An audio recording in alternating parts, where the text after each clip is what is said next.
తాకట్టులో ఉన్న బంగారాన్ని విడిపించి ఆ రోజు ఆన్లైన్ రేటుకే మేము కొంటాం. Sharma gold company. అందరికీ నమస్కారం. ముందుగా ప్రేక్షకులందరికీ క్రోధినామ సంవత్సర ఉగాది పండుగ శుభాకాంక్షలు. అయితే ఉగాది పండుగ అనగానే మనందరం కూడా ఈ సంవత్సరం మొత్తం మన రాశి ఫలాలు ఎలా ఉన్నాయి, ఈ సంవత్సరంలో మనకి ఆదాయం ఎంత ఉంది, వ్యయం ఎంత ఉంది, ఇవన్నీ కూడా డీటెయిల్డ్గా తెలుసుకోవాలని చాలా ఇంట్రెస్ట్గా వెయిట్ చేస్తూ ఉంటాం కదా. అయితే ఈ ఉగాది రాశి ఫలాలు మనకి డీటెయిల్డ్గా ఇన్ఫర్మేషన్ ఇవ్వడం కోసం మనతో ఉన్నారు ప్రముఖ జ్యోతిష్య వాస్తు పండితులు, జ్యోతిష్య వాస్తు శిక్షణ నిపుణులు, ప్రముఖ ఆధ్యాత్మికవేత్త, లలిత ఉపాసకులు బ్రహ్మశ్రీ నానాజీ పట్నాయక్ గురువు గారు. మరి పూర్తి వివరాలు గురువుగారు వాటిలో అడిగి తెలుసుకుందాం. నమస్కారం గురువు. శ్రీమాత్రే నమః.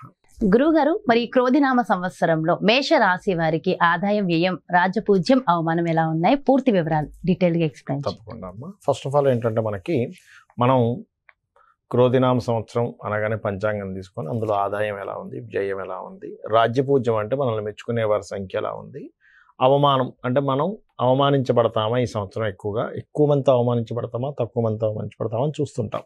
అది పంచాంగంలో ఎలా ఇచ్చారు, దీన్ని మనం ఎలా మార్చుకోవచ్చు కూడా. ఇలా ఉంది, ఇలాగే అనుభవించాలనుకుంటే జ్యోతిష్శాస్త్రం అక్కర్లేదు, మనకు గుర్తుపెట్టుకోండి, మార్చుకోవచ్చు కూడా. ఇప్పుడు మనం చూసుకుంటే మేషరాశి వారికి 8 ఆదాయము 14 వ్యయం ఉంది. 8 ఆదాయం అంటే ఏమిటి అంటే వాళ్ళకు ఒక 8 లక్షలు వస్తుంది అనుకుంటే ప్రతి సంవత్సరం ఆదాయం, ఒక 14 లక్షలు ఖర్చు వస్తుంది అని చెప్తుంది మేషం వారికి. మరి ఏమిటండి 14 లక్షలు ఖర్చు వస్తే ఎలాగా అంటే ఒక 6 లక్షలు ఎక్స్ట్రా నేను జేబులోంచి పెట్టాల్సి వస్తుందా? మరి పెట్టాల్సిందేనా అంటే ఇక్కడ నేను ఒక విషయం చెప్తాను, గుర్తుపెట్టు. మీ జన్మజాతకంలో గనక మంచి ధనయోగ దశలు నడుస్తున్నాయి, మీకు ఇక్కడ ఈ సంఖ్యల కంటే కూడా మీ జన్మజాతకంలో మీరు పూర్వజన్మలో చేసుకున్న పుణ్యం వల్ల ఎక్స్ట్రా వస్తుంది ఆటోమేటిక్గా. మీరు దీన్ని ప్రామాణికంగా ఇది ఇలాగే వస్తుంది అని అనుకోవాల్సిన పని లేదు అంటారు. అయితే దీనికి టెక్నిక్ కూడా ఉంటుంది పెరగడానికి. ఇప్పుడు ఆదాయం 8, వ్యయం 14 అన్నాను కదా. ఇప్పుడు వ్యయం తగ్గించుకోవాలి, ఆదాయం పెంచుకోవాలి, సింపుల్, అంతే కదా. మేషం వారికి ప్రస్తుతం ఉన్న గ్రహస్థితి రీత్యా రాశిలో గురువు యొక్క సంచారం ఉంది. మే నుంచి 2వ స్థానంలోకి వెళ్తాడు. అంటే ఏంటి, 12వ అధిపతి 2వ స్థానంలోకి వెళ్తున్నాడు. 12లో రాహు ఉన్నాడు, విదేశాలకు కారకుడు.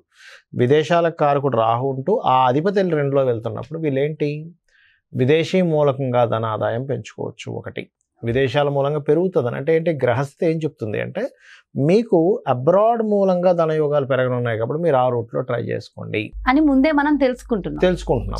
ఒకటి. ఇంకోటి, ఖర్చు తగ్గాలనుకుంటున్నాం కదా, 12లో ఎవరున్నారు, ఖర్చు స్థానంలో రాహు ఉన్నాడు. అంటే ఏమిటి, దుర్గా ఆరాధన చేయడం, రాహుకాలంలో దీపారాధన చేయడం దుర్గాదేవికి. అలాగే మీరు మినుములు దానంగా ఇవ్వడం, శనగలు దానంగా ఇవ్వడం కనుక చేసినట్లయితే, మినుములు శనివారం, శనగలు గురువారం నాడు ఇచ్చినట్లయితే ఏమవుతుంది అంటే ఇది ఖర్చును తగ్గిస్తుంది. ఎందుకంటే 12వ అధిపతి 2లో ఉన్నాడు కాబట్టి. అదేవిధంగా దక్షిణామూర్తి యొక్క ఆరాధన ఫైనాన్షియల్ గ్రోత్ని పెంచుతుంది వీళ్ళకి ఈ సంవత్సరం ఉన్న గ్రహస్థితి వల్ల. ఓకే, ఇప్పుడు మనం ఏం తెలుసుకున్నాం, ఆదాయం, వ్యయం, దాని బ్యాలెన్స్ తెలుసుకున్నాం. ఇప్పుడు రాజ్యపూజ్యం, అవమానం గురించి తెలుసుకుందాం. 4, 3 ఉంది. అంటే రాజ్యపూజ్యము అంటే మనల్ని మెచ్చుకునే వారి సంఖ్య 4 ఉంది, ఇబ్బంది పెట్టే వారి సంఖ్య 3 ఉంది. అంటే పర్లేదు, కానీ ఇబ్బంది పెట్టే వాళ్ళ సంఖ్య ఎంతైనా మనం తగ్గించుకోవాలనుకుంటాం కదా. కాబట్టి వీరేం చేయాలి, ఇబ్బంది పెట్టే వాళ్ళ సంఖ్య తగ్గాలి అంటే మనం ఎప్పుడు కూడా వీళ్ళు విష్ణు సహస్రనామాలు చదవాలి. మేషం వారు విష్ణు సహస్రనామాలు, సుబ్రహ్మణ్యేశ్వర స్వామి ఆరాధన, ముఖ్యంగా విష్ణు సహస్రనామాలు ఎంత చదివితే అంత ఇబ్బంది పెట్టే వాళ్ళ సంఖ్య తగ్గుతుంది. అంటే మనల్ని ఒక మాట అనడానికి వాక్కుకి ఎవరు కారకుడు, బుధుడికి అధిష్టాన దేవత విష్ణువు. అంటే వీళ్ళకి ప్రత్యేకంగా వచ్చాడు. అది కాకుండా వీళ్ళకి బుధుడు ఏంటంటే పూర్వజన్మ కర్మకారకుడు అవుతాడు. అంటే వీళ్ళందుకే నేను మీకు ప్రతిసారి మేషానికి చెప్పినప్పుడల్లా ఒక మాట అంటుంటాను, మేష లగ్నం వారు కానీ మేషరాశి వారు కానీ, ప్రత్యేకంగా లగ్నం వారు అప్పులు ఎవరికి ఇవ్వకండి అని చెప్తారు. ఎందుకంటే అప్పులు ఇవ్వడం ద్వారా వీళ్ళు ఇరుక్కుంటారు, వీళ్ళు పూర్వజన్మ కర్మ అనేటువంటిది. అలా ఇక మిగతా అంశాలు జనరల్గా ఈ సంవత్సరం చూసుకుంటే మనం మేజర్ ప్లానెట్స్ చూసుకుంటాం కాబట్టి వీళ్ళు గురువు రాశిలో ఉన్నంత కాలము వివాహ సంబంధించినటువంటి విషయాల్లో కాస్త ప్రోగ్రెస్ ఉంటుంది. అంటే ఏంటి, మే వరకు వీళ్ళు ఏదైనా వివాహ ప్రయత్నాలు చేసినట్లయితే చాలా బాగుంటుంది. మరి మే తర్వాత ఏ విషయాల్లో బాగుంటుంది అంటే యాన్సిస్టర్స్ ప్రాపర్టీస్ రిలేటెడ్ విషయంలోని, పిహెచ్డీస్ చేసేటువంటి విషయాల్లోని చాలా బాగుంటుంది. అలాగే ఏదైనా ప్రాపర్టీ కొనడానికి కూడా మే లోపల బాగుంది వీరికి. మే లోపల అయితేనే ప్రాపర్టీ కొనడానికి చాలా అనుకూలంగా ఉంది. ఏదైనా ఇల్లు, గృహం కొనుక్కుందాం అనుకుంటే మే లోపల కొనుక్కోండి, చాలా అనుకూలంగా ఉంటుంది పరిస్థితి అనేటువంటిది. మరి ఇక్కడ మే తర్వాత నేను మీకు ఇందాక చెప్పినట్టుగా ఇన్సూరెన్సెస్ మూలంగా కలిసి రావడం, యాన్సిస్టర్స్ ప్రాపర్టీస్ మూలంగా కలిసి రావడం అనేది చూపిస్తుంది.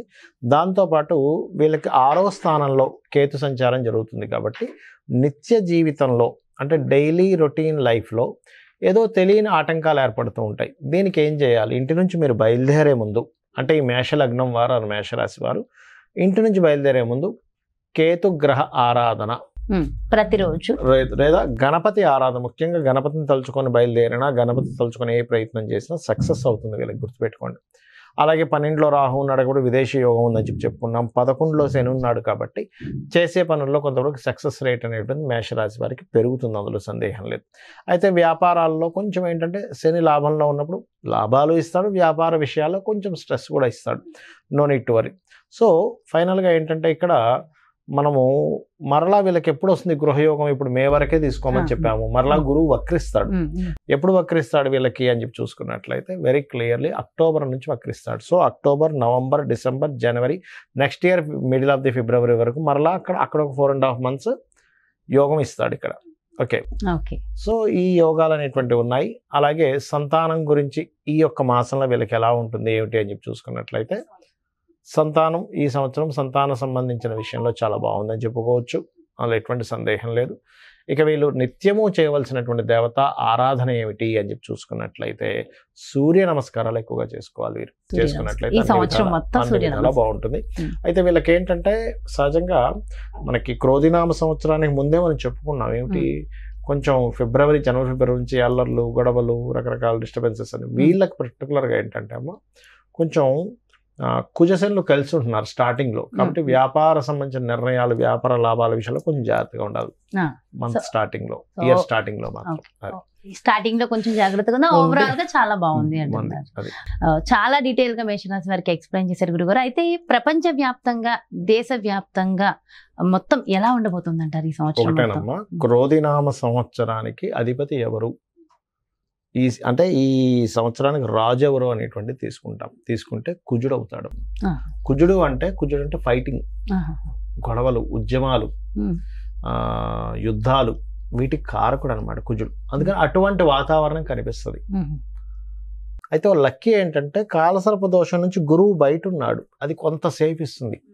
బట్ ఏదైనా కానీ కొంచెం యుద్ధ సంబంధంగా అంటే రాజులకి ఇప్పుడు చూడండి అప్పటిదాకా అక్కర్లేదు, మనకి ఫిబ్రవరి నుంచే స్టార్ట్ అయింది దాని ప్రభావం. ఎందుకంటే ఈ రవి మనం జనవరిలో మనం చెప్పుకున్నప్పుడు కూడా చెప్పుకున్నాం, కొంచెం ఈ సమయంలో కొంచెం ఈ బాంబు పేలుళ్ళని, లేకపోతే ఈ గొడవలని, కొంచెం ఈ యుద్ధ నౌకల్ని ట్రాప్ చేయడం అని, లేకపోతే అంటే నౌకా దళాల మీద, లేకపోతే నౌకల మీద, అంటే జలరాశుల్లో కుజుడు శని ఉన్నారు కాబట్టి నౌకల మీద అంటే దాడి చేయడం, దాన్ని హైజాక్ చేయడం లాంటివి ఉంటాయని చెప్పి చెప్పుకున్నాం లాస్ట్. అట్లాంటివే జరిగింది ఈ మధ్య అంతా కూడా.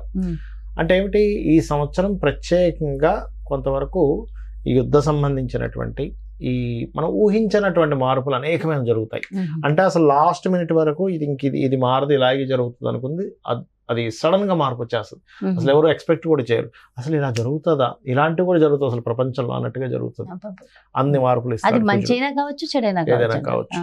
అంటే టెక్నికల్ గా హై లెవెల్లో మార్పులు చూస్తాము, రాజకీయంగా హై లెవెల్లో మార్పులు చూస్తాము. గుర్తుపెట్టుకోండి, అసలు మోసాల లెవెల్లో కూడా హై లెవెల్లో మార్పులు చూస్తాం. సో కాస్త కేర్ఫుల్ గా ఉండాల్సిన సమయం because of Saturn Mars combination అలాంటిది. అందులో పర్టికులర్ గా మే వరకు ఈ జాగ్రత్తలు తీసుకోవాలి, మెయిన్ గా మే వరకు. అదొకటి.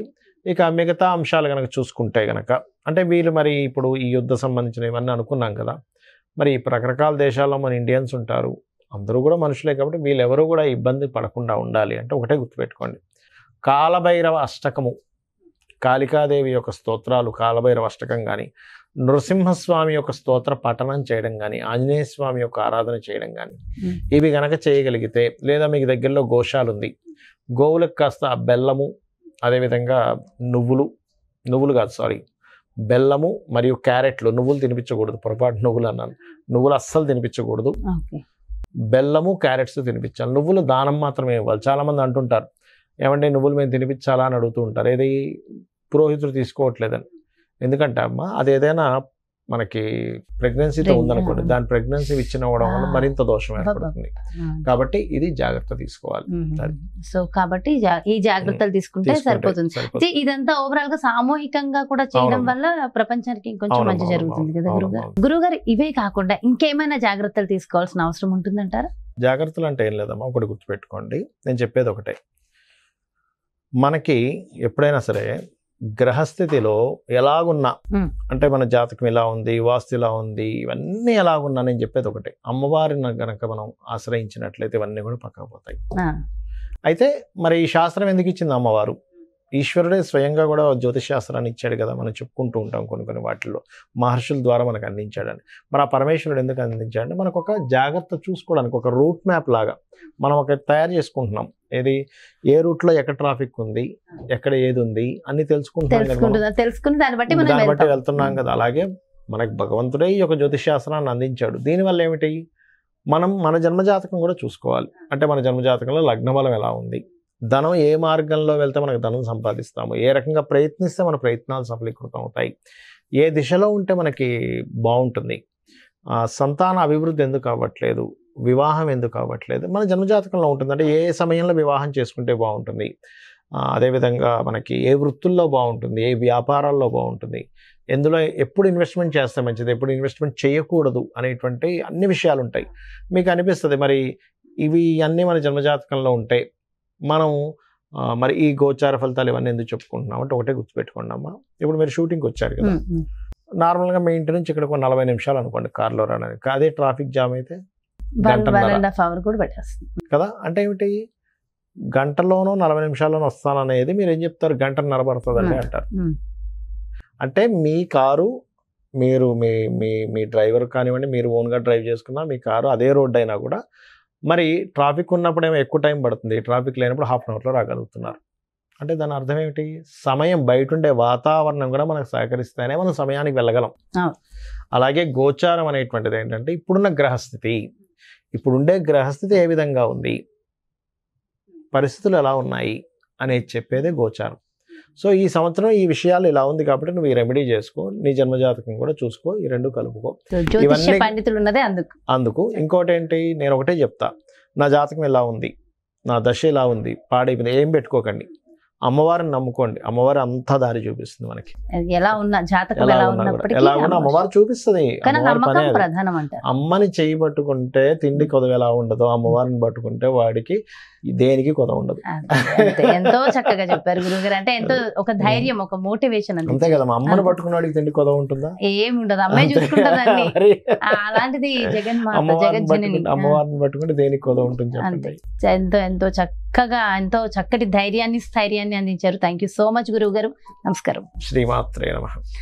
ఎస్, ఇదండి మరి క్రోధినామ సంవత్సరంలో ఎంతో అద్భుతంగా వివరించారు మేషరాశి వారికి. అదే విధంగా మనందరికీ ఒక ధైర్యాన్ని, స్థైర్యాన్ని, అమ్మ పాదాలని పట్టుకునే విధానాన్ని కూడా వివరించారు కదా. మరో చక్కటి ప్రత్యేకమైన కార్యక్రమంతో మళ్ళీ మీ ముందుకు వచ్చేస్తాను. మరి అదే విధంగా ఈ సంవత్సరంలో మీ యొక్క జాతక ఫలితాలు ఒక్కసారి చూపించుకుని మీరు మీ జాతకం ద్వారా చక్కటి రెమెడీలు చేసుకుని మంచి దిశగా మీ దారిని ఎంచుకోవాలి, గురువుగారు అపాయింట్మెంట్ కావాలి అనుకుంటే క్రింద డిస్ప్లే అవుతున్నటువంటి నెంబర్స్కి కాల్ చేయండి. నమస్కారం.